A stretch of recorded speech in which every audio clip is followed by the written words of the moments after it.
This has truly been an evening of epiphanies for me, on many levels, but in my relatively mundane mind, I wanted to just say, Carl, you should have told me that earlier about monks not picking up the phone. No wonder I was having so much trouble, finding someone from Deer Park to attend this. Because my tendency is, okay, I'm not going to pick up the 3 rings, I'm going to hang up. I'm not going to leave a message. Anyway, so that's the least of the epiphanies.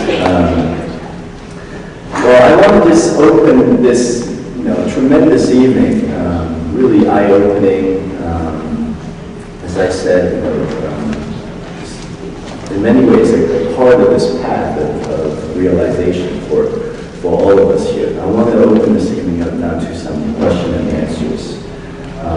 And Ms. Hareen, Iranianesh, would you like to? Yes, no, I'm comfortable. Thank you. Yes. Okay. Yeah. So, please, questions, and you can either address it to a specific speaker or just to the group in general.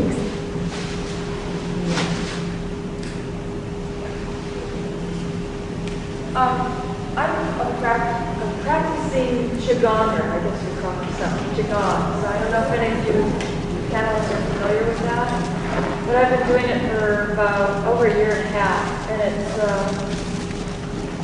it's a form, but it's also a lot of visualization and intent and shutting down that what the master calls the monkey mind. And I was wondering if any of you could speak to that. Like, I'm not even sure how it works. I just know I'm doing this practice every day, and I probably do it for about a half an hour. It's really impacted my mental health, my physical health, emotional, and it's given me a greater spiritual depth.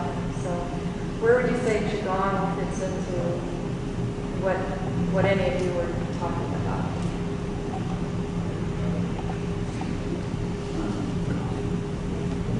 Qigong is actually a fairly regular practice in the tradition that I practice in, the Buddhist tradition.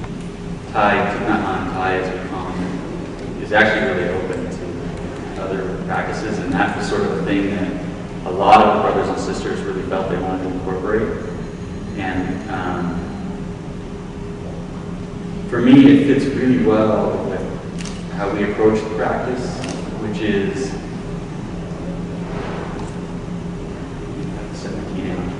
so before I had this sort of model of like a historical dimension and then a root dimension, an ultimate dimension down below. And the way we practice is that one can't circumvent the historical dimension to get to that root dimension. That's a trap. The idea that one leaves, can sort of ignore this dimension and still attain this. The part of our practice is the idea that one has to move through the historical. You reach the ultimate by being fundamentally present to the reality of what's happening right in that moment. And there's really nothing more present to us than our bodies. I mean, that's a reality that we carry with us all the time. And so that kind of, I would consider that a meditative practice in that way. It actually is a practice of utilizing the same as yoga, of meditating through the body. So that, I just say, I think it's a great practice. Carl, if you could describe it. Right. Well, let's let somebody, because we do it for an hour a day. I don't know my main practice. It's a slow movement that's very controlled. So one has to really be aware. The teacher we had was really, I remember one time, just a finger, and the finger in the wrong place. That kind of awareness is very crucial. Maybe you should just explain. Yeah, I do this practice every day called Lift Chi Up, Pour Chi Down, and it's Qigong, meaning Chi is life energy, and then Gong is the cultivation of that life energy, or healing energy.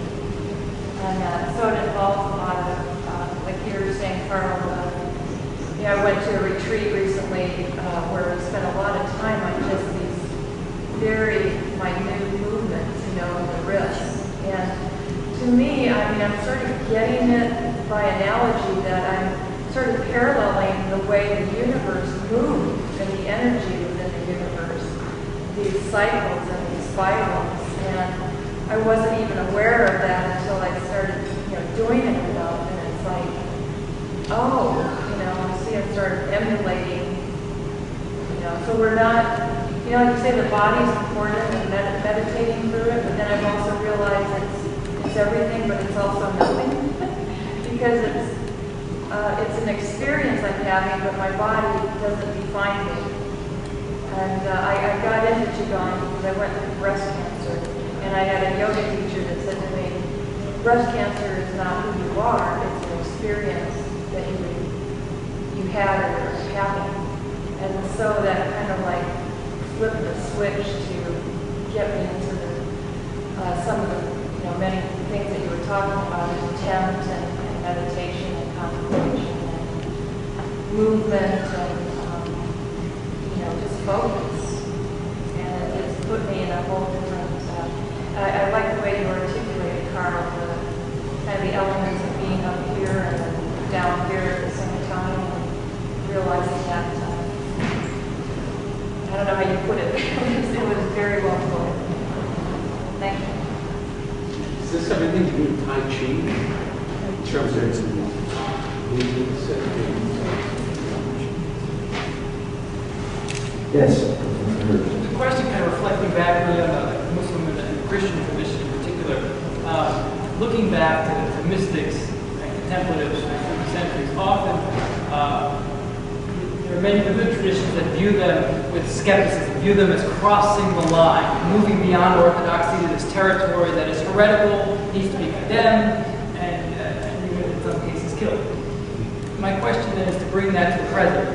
And there are some, certainly within the Muslim tradition and within the Christian tradition, that would say the contemplative is walking a fine line, move beyond it. And if you could just share your encounter with that view within Islam or within Christianity, have you encountered it, and just what is your response to that? I have. Actually, we hope to think that let's say the modern religious people basically are more understanding, and the more people become fundamentalists, somehow the more you hear the word comparison. But at the other side, I find out that a lot of people, they start really to develop a better understanding, because this is how once they get into the contemplative, they start to feel better about it. They start to experience better. And there is a very great, even from the very ancient time, there was a very close relationship between the mystics. It's interesting. The center of all this activity at that time was somehow Iran. And Silk Road was passing from China coming that way. It would go to Europe, it goes to Iran. And the masters, one of them was traveling, and then they would travel to different places. And this was making them to become a lot more open-minded. Which, I mean, let's say Rumi traveled many places, but many of these people in search of it would go from, walk around Samarkand or the place that,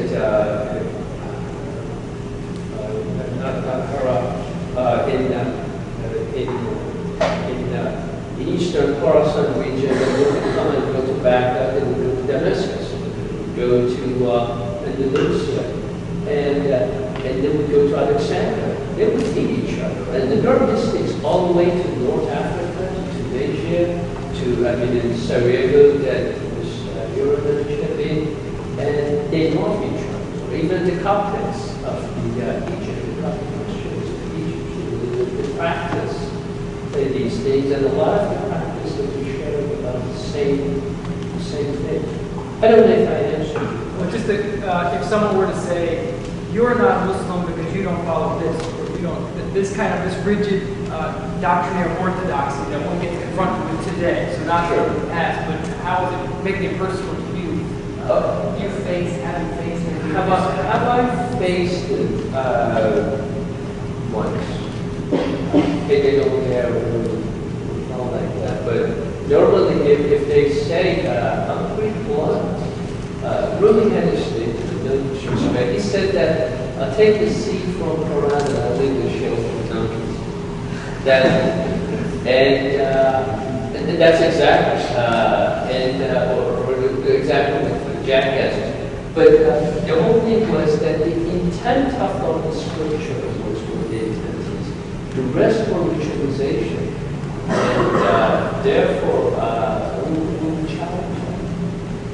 And we have to challenge that because, and I've had that discussion, the practice of religion in very old time, this should be different than now. That was a time that they had the most savage tribal wars, one said. A number of people were able to read, the priests wouldn't know how to read the Bible. It was very selective. So people were going by impressions and what they had heard, and that's why you had a lot of superstitions, and all these things were all involved. And this sticks with the people who were well read. They had traveled, reading and learning from the masters we heard, so they were able to transcend that. So today, actually, is more exciting. You see a lot more mystics everywhere. Far more than once before. I mean, I can enjoy it. I sometimes was a purposeful life by Rick Professor. Yes, I've never found this church. I enter the church a lot of times, and I read it, and there's a lot of basically mysticism in those writing things. This was not the original preachings that used to be done by the preachers, whether in the Catholicism or in the Protestantism in the 1940s. They're all borrowing. That's fine. Christians are practicing yoga. This is actually a lot more exciting time. So my comment is, if I run across, I normally challenge it when I try to break those problems that they have.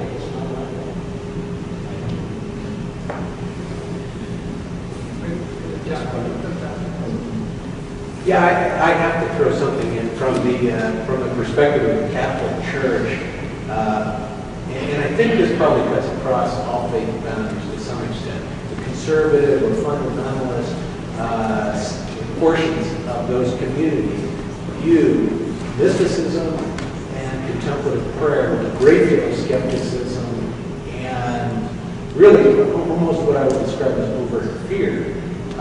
So that the Catholic community, we have a very conservative media outlet called EWTN, which, if you ever watch it on the cable channel, does not represent mainstream Catholicism, but rather represents a very, very conservative slice of Catholicism. And I've seen EWTN broad-scale attacks on everything we just talked about today for a Catholic. You're not doing yoga, you're not doing engaging in contemplative prayer. These are New Age practices. They're dangerous. They're tools of the devil.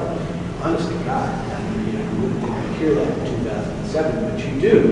And the more I hear that from those groups, regardless of whether it's the Catholic community or the Muslim community,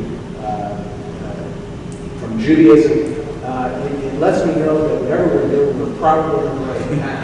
And I think you'll see a lot more agreement than disagreement among those from the contemplative communities in all faiths. Thomas Merton was a real cross-denominational guy. Thich Nhat Hanh was one of his closest friends. He was meeting with the Dalai Lama just days before his death. He was accidentally electrocuted in Bangkok in 1968. One of the first times he ever traveled outside the walls of his monastery to go to the ecumenical conference of religious, particularly Buddhists, but those of all faiths over in Bangkok. And The fact that he was meeting with the Dalai Lama, the fact that Thich Nhat Hanh described him as one of his closest brothers, caused a lot of people in the Catholic community to view Merton with suspicion. So even though he sold almost 2 million copies of The Seven-Story Mountain, which was the story of his conversion, when they made the adult catechism for the Catholic Church, which is the learning tool that was supposed to be used by adults in this day and age, they were going to profile great American figures in the Catholic Church for every chapter. Well, Thomas Merton was supposed to be chapter 1, and for some reason the bishops removed him from the adult catechism at the last minute of that explanation. But the explanation is fairly simple. He represents efforts towards ecumenical thought, and he represents an expansion of consciousness beyond mere Catholicism or Christianity toward viewing faiths like Buddhism as, Merton used to say Zen is not incompatible with Catholicism, and that scares the heck out of a lot of people, so we hope it continues. Questions? Let's see, we had a visitor recently that was telling me at Shanti House, or America's house, and I forget what her name was, but I want to call it like a show or presentation, was called Mystery School. Have you heard of this? It was basically a group-led meditation that involved listening to her iPod, and then afterward, we were kind of presented in this little hallway where we had cookies and stuff, and she had like her book for sale, she had her music for sale, she also had these t-shirts for sale that said, that had an imprint of like a Chinese Buddha with headphones and aviator sunglasses, and there's a caption that read, "Meditation rocks." So my question is, what do you guys have to say to that, to those organizations? I don't know, to me it was like claiming to be those enlightened people that you've been mentioning that people are walking around, and how they kind of commercialize the process of contemplative meditation. I'll be very fast, but I'm just going to pass it to Joe to say. Listen, there's a lot of entrepreneurs out there that they think this not only sell. They sell anything, they make it, do a little plagiarism of some information, put them from the books, and some people, the way you said it, go a lot aggressive to make money out of it. And you all have to be just open your mind and open your eyes, just not to buy junk food, as I was describing. Yeah, I love that. Junk food metaphor is good. And I think, to me, there's that class. There's a class that's clearly just trying to capitalize. There's another class of people who really have sincere intention, but their practice isn't there yet. They're really not in a place where they can offer themselves or should offer themselves as a mentor, even if the intention is quite sincere. And my best advice is the way to find a good teacher is to spend some time in a room completely silent with them for a while. We have a tendency to listen to what people say, and it's really easy to say right words. It's really difficult to manifest right energy, and you can feel the difference. When you're with somebody and you resonate with them, that's a good room to be in. It really feels genuine to you. If it doesn't feel genuine to you, you're right. Find another room. I would say the same. And you can feel truth, you can sense it, and you'll know it. Maybe 5 women meeting will know whether this is enlightened. The energy in that room will be unlike any other. So you do have to be very careful if you want to find a true teacher.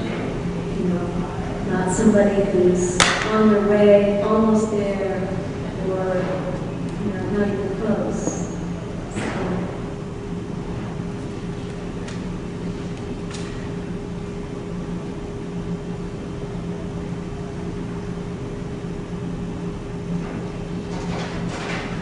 I think I have a question.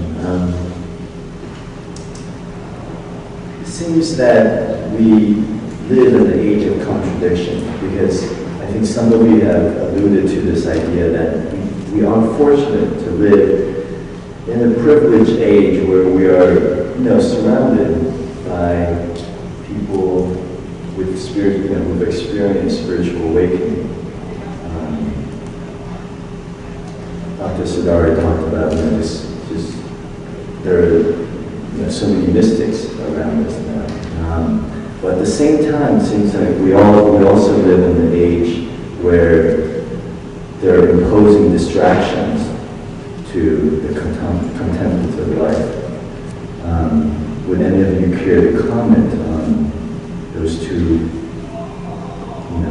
elements that seem to make up this contradiction?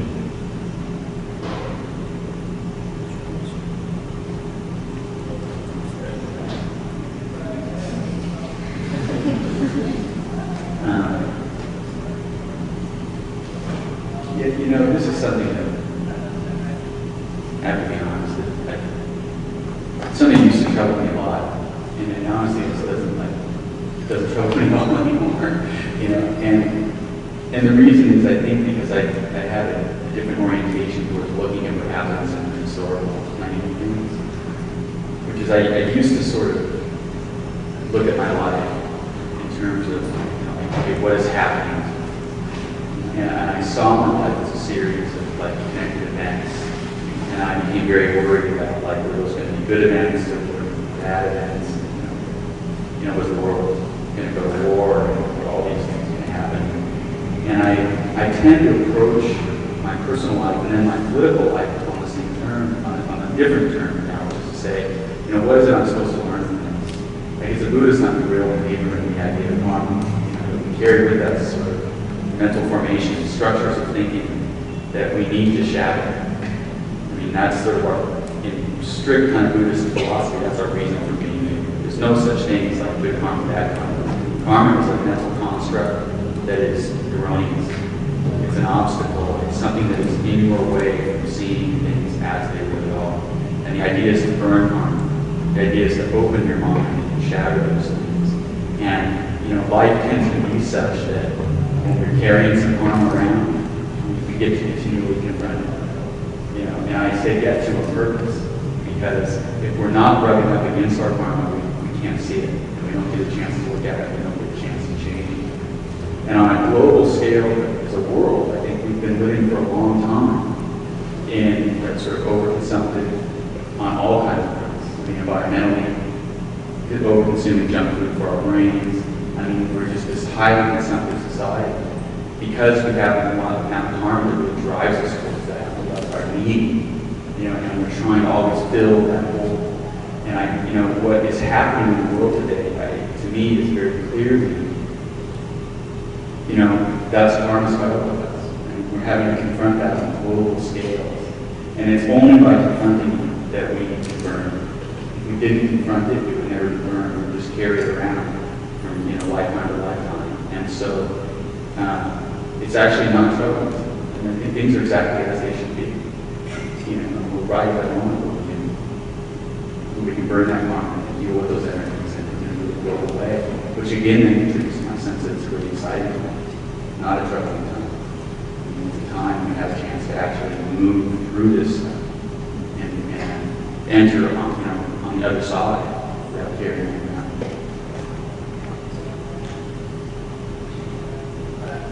I think I'm reaching that in a different angle. It does trouble me. And I see that and I sense that. There was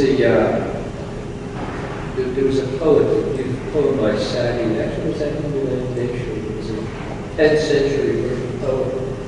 And the poem says that the human being that is from the same gender, is a part of the same body. If a limb of your body gets in pain, the rest of your body cannot sit still.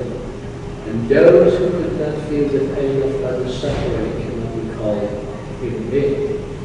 So that always is there. You see a lot of conflicts, and first you see a lot of suffering.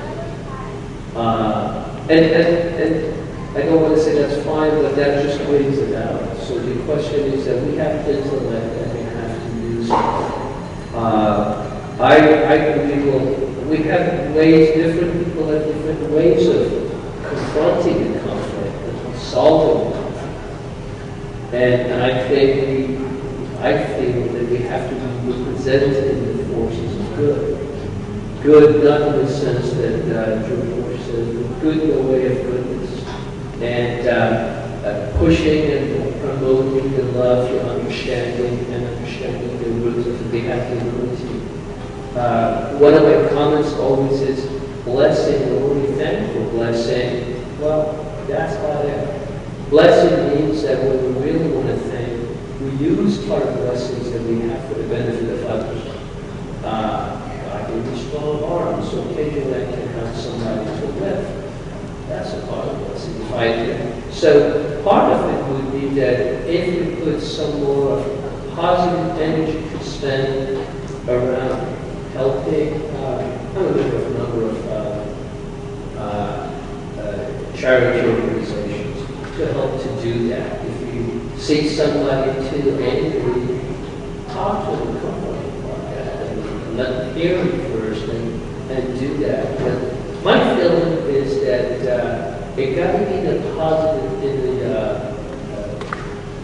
engagement, meaning that I cannot sit and let it just happen. If I sit, then the other can win. If I see that somehow there's a higher of the powers, if you start to see, I call them the demonic music, a bunch of demonic musicians, the hatred, the intolerance, the absolutism, the extremism, which is coming in different form. And against that, it can be a music with angelic music that can come in by the help and support and confronting and overcoming that. And good will always ultimately win.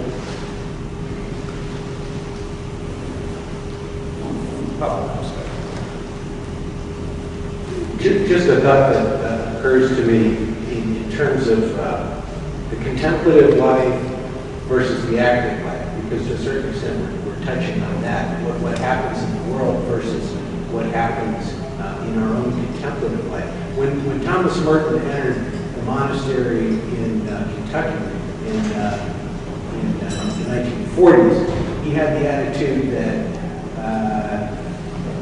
the monks in this monastery were kind of engaged in a higher calling. They were praying everyone, keeping them into existence through prayer, if you will. And he viewed himself as being separate and apart, being in a cloistered monastery with his peers.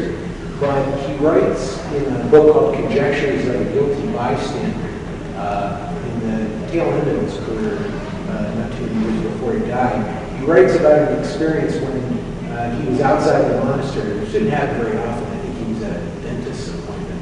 And he was in Louisville, Kentucky, at the corner of 4th and Walnut, and suddenly had this experience. It was as if all these people that were walking around on the streets in front of him glowed like the sun. And he saw, for the first time in his existence, that he was connected to all these people, and that they were all part of his existence just as surely as the monks. And from that point forward, he began commenting more and more stridently about what was going on in the world. He wrote about the war in Vietnam. He corresponded with Martin Luther King Jr., who was supposed to meet with him, as it turns out, just weeks after he died. He corresponded with the Dalai Lama, with Thich Nhat Hanh, with Boris Pasternak, and it's an enormous list of those who were influential that he had contact with. And he was finally told by the Catholic Church to shut up because he was commenting, among other things, on nuclear war and nuclear proliferation, and it was felt that he was going way outside what was proper for a monk to be talking about. So the book that he had prepared, called Peace in the Post-Christian Era, which was mainly about nuclear war and feelings about it. He said, well, I know I can't publish anything, but is it all right if I write a letter to someone about it? Then the prior said, sure, you can write a letter. Well, he did mimeograph copies of his book and sent it to everyone, including the First Lady, President Kennedy's wife, who was Catholic and who read it and had something to say to Jack Kennedy about it. And of course, his superiors were very upset with him.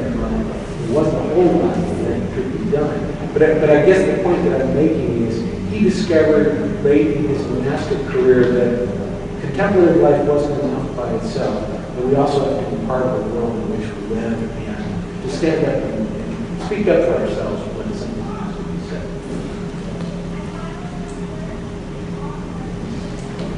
That's a great way to conclude, actually, that after all, the theme of this group is contemplatives in the world of action.